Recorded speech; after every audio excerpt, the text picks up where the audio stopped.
नमस्कार, मैं हूं हरिकेश द्विवेदी और आप देख रहे हैं एचकेडी वर्ल्ड हिंदी पर। मध्य प्रदेश की राजनीति और नौकरशाही के गठजोड़ को बेनकाब करने वाला हमारा विशेष शो एमपी अनफिल्टर्ड। आज देश की सरहद पर तैनात दो फौजी भाइयों की जमीन पर हुए गोल्डन डाके की वो पूरी क्रोनोलॉजी आपके सामने खोलने जा रहा हूं, जिसे सुनकर आपका खून खोल उठेगा। आज हमारे पास इस सिंडिकेट के वो एक्सक्लूसिव सरकारी दस्तावेज हैं जो चीख चीख कर गवाही दे रहे हैं कि कैसे एक नामी भूमाफिया, रसूखदार खनन सिंडिकेट और सिस्टम के कुछ ऋण विहीन अधिकारी मिलकर देश के रक्षकों को ही अपने जाल में फंसाने जा रहे थे।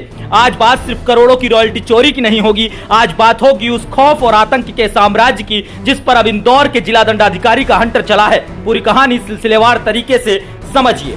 कहानी की शुरुआत होती है 16 फरवरी 2026 को। देश की रक्षा में सीमाओं पर मिलिट्री ऑपरेशंस में तैनात दो सगे फौजी भाई उज्जवल पटेल और सुदामा पटेल धार जिले के सागौर थाने में एक लिखित शिकायती आवेदन देते हैं। उस आवेदन में छिपा दर्द किसी भी देशभक्त को विचलित कर देगा। फौजी भाइयों ने लिखा कि हम दोनों भाई देश की सेवा में तैनात हैं। हमारी अनुपस्थिति का फायदा उठाकर गोपालपुरा के खदान मालिकों ने हमारी निजी कृषि भूमि खसरा नंबर 643/6 को 20 से 30 फीट गहरा खोद डाला। जब विरोध किया तो धमकी दी गई कि यह जमीन हमारी लीज की है। हमारे बूढ़े पिता अकेले दफ्तरों में चक्कर काट रहे हैं और इस मानसिक तनाव की वजह से हमें सरहद पर ऑपरेशंस के दौरान ध्यान लगाने में दिक्कत आ रही है। जरा सोचिए, जिस जवान के भरोसे पूरा देश चैन की नींद सोता है, वो जवान सरहद पर खड़ा होकर अपने घर और जमीन की सुरक्षा के लिए पुलिस से भीख मांग रहा था। लेकिन सागौर पुलिस और धार जिले का खनिज विभाग हफ्तों तक गहरी नींद में सोया रहा। जब मामले ने तूल पकड़ा तब जाकर जिला खनिज अधिकारी धार ने मामले की जांच खनिज निरीक्षक से करवाई।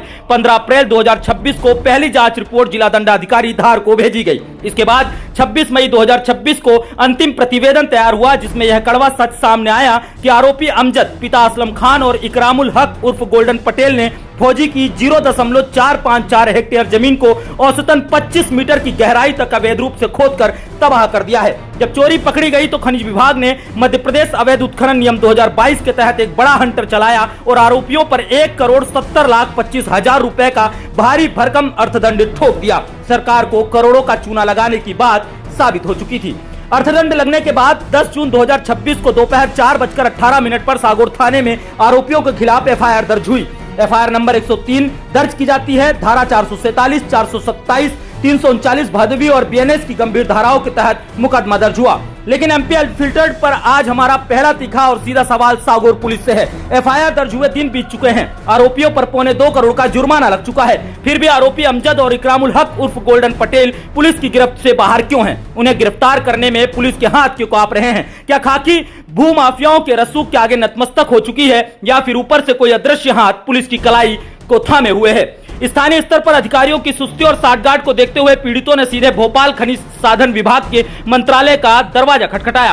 पीड़ितों द्वारा दिए गए आवेदन के आधार पर 3 जून 2026 को संचालनालय भौमिकी तथा खनिकर्म भोपाल से कड़ा आदेश जारी होता है। 3 अधिकारियों का एक संयुक्त दल एसआईटी बनाया जाता है, जिसमें इंदौर के उप संचालक श्री अनिल नरवारे, देवास की खनिज अधिकारी श्रीमती रश्मि पांडे और भोपाल मुख्यालय के सहायक खनिज अधिकारी श्री अशोक सिंगारे शामिल हैं। इस टीम को 7 दिनों के भीतर जांच कर रिपोर्ट सौंपने का आदेश दिया गया था। 11 जून 2026 को सुबह ठीक 11 बजे यह 4 जिलों की संयुक्त टीम ग्राउंड रिपोर्ट पर पहुंचती है और महू भास्कर अखबार की रिपोर्ट के मुताबिक मौके पर पंचनामा तैयार कर अवैध उत्खनन की दोबारा पुष्टि करती है। लेकिन दर्शकों, असली खेल इसी जांच के भीतर छिपा हुआ है। भोपाल से भेजे गए शिकायती आवेदन में कुल 4 सरकारी स्वीकृत खदानों की जाँच की मांग की गई थी। खसरा नंबर 162 पट्टेदार अकील मोहम्मद, खसरा नंबर 639 पट्टेदार शहनवाज खान, खसरा नंबर 642 पट्टेदार हरीश पटेल, खसरा नंबर 642 का दूसरा हिस्सा पट्टेदार अमजद खान।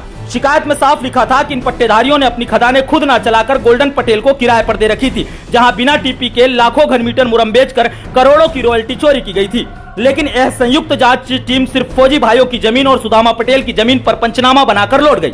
उन 4 मुख्य खदानों के गड्ढों की नाप क्यों नहीं की गई? उनके सीमा स्तब्ध की जांच क्यों नहीं हुई? आखिर मुख्य खदानों को हाथ लगाने से क्यों कतरा रही है टीम? हमारी टीम ने जब जांच दल के दोनों अधिकारियों अनिल नरवरने और श्री अशोक सिंगारे से संपर्क करने की कोशिश की तो उन्होंने फोन उठाने तक की जहमत नहीं उठाई। अधिकारियों की यह रहस्यमय चुप्पी साफ इशारा कर रही है कि यहाँ दाल में कुछ काला नहीं बल्कि पूरी दाल ही काली है। अब हम आपको दिखाते हैं कि आखिर ये अधिकारी और पुलिस इस गोल्डन पटेल के सामने क्यों भीगी बिल्ली बने हुए हैं। मेरे हाथ में इस वक्त इंदौर के जिला दंडाधिकारी न्यायालय का वो एक्सक्लूसिव दस्तावेज है जो इस भूमाफिया की पूरी क्राइम कुंडली खोलता है। दस्तावेज के अनुसार पुलिस अधीक्षक जिला इंदौर ग्रामीण के प्रतिवेदन के बाद इंदौर के जिला दंडाधिकारी शिवम वर्मा ने 28 मई 2026 को इकरामुल हक उर्फ गोल्डन पटेल पिता हारिस पटेल के खिलाफ कारण बताओ सूचना पत्र यानी जिला बदर का नोटिस जारी किया है। इस नोटिस में जो लिखा है वो इस इलाके के खौफनाक सच को उजागर करता है। नोटिस में साफ लिखा है कि अनावेदक इकरामुल हक उर्फ गोल्डन पटेल वर्ष 2012 से लगातार आपराधिक कृत्यों में संलिप्त है। यह कुख्यात गुंडा आमजनों के घर में घुसकर मारपीट करना, अश्लील गालियां देना, धोखाधड़ी करना, जान से मारने की धमकी देना और प्राणघातक हमला करने जैसे गंभीर प्रवृत्तियों का आदी है। इसके डर, भय और आतंक के कारण आम लोग अपने दैनिक काम करने में कठिनाई महसूस करते हैं। लोग थाने में रिपोर्ट लिखाने से डरते हैं और खुले न्यायालय में गवाही देने तक की हिम्मत नहीं जुटा पाते। पुलिस की प्रतिबंधात्मक कार्रवाइयां इस पर बेअसर रही हैं और इसके हौसले बुलंद होते जा रहे हैं। इस नोटिस में गोल्डन पटेल पर दर्ज मुकदमों की जो लिस्ट है उसे देखिए। साल 2012 376/2012, साल 2013 735/2013, साल 2013 736/2013, साल 2014 147/2014, साल 2015 545/2015, साल 2016 76/2016, साल 2020 27/2020, साल 2021 495/2021। इसके साथ ही लगातार एक के बाद एक मुकदमों की लगातार सूचियां आप स्क्रीन पर देख सकते हैं। इतना ही नहीं, इस खौफनाक सिंडिकेट की जड़ें कितनी गहरी है इसका अंदाजा इस बात से लगाइए कि सिर्फ गोल्डन पटेल ही नहीं बल्कि उसके पिता हारिस पटेल और उसके चाचा शाकिर पटेल के खिलाफ भी जिला बदर की संयुक्त कार्रवाई की जा रही है। 28 मई 2026 को जारी हुए इस नोटिस के बाद अब 16 जून 2026 की तारीख नियत की गई है, जिसमें अनावेदकों को उपस्थित होकर जवाब देना है कि क्यों न उन्हें इंदौर और उसके आसपास के जिलों उज्जैन, देवास, धार, खरगोन की राजस्व सीमाओं से बाहर खदेड़ दिया जाए। अब एमपी अनफिल्टर्ड पर हमारा अंतिम और सबसे कड़ा सवाल मध्य प्रदेश के गृह विभाग और धार इंदौर के आला अधिकारी प्रशासनिक अधिकारियों से है।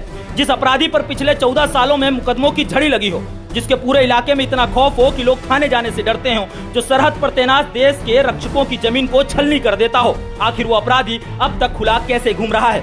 3 जून को भोपाल से आदेश जारी होता है, 10 जून को सागौर थाने में एफआईआर दर्ज होती है, 11 जून को 4 जिलों की टीम पंचनामा बनाती है, लेकिन आज 13 जून 2026 तक पुलिस के हाथ खाली हैं। क्या प्रशासन सिर्फ कागजी नोटिस जारी करने और कारण बताओ सूचना पत्र थमाकर अपनी जिम्मेदारी से पल्ला झाड़ रहा है? क्या 16 जून की तारीख पर इस सिंडिकेट को जिला बदर कर दिया जाएगा या फिर रसूख के दम पर यह फाइल भी ठंडे बस्ते में डाल दी जाएगी? हम इस मामले की हर एक तारीख, हर एक जांच रिपोर्ट और अधिकारियों की हर एक चुप्पी को इसी तरह एमपी अनफिल्टर्ड पर बिना किसी फिल्टर के बेनकाब करते रहेंगे, क्योंकि जब बात देश के फौजियों की हो तो समझौता मुमकिन नहीं। आप देखते रहिए एचकेडी वर्ल्ड हिंदी। नमस्कार।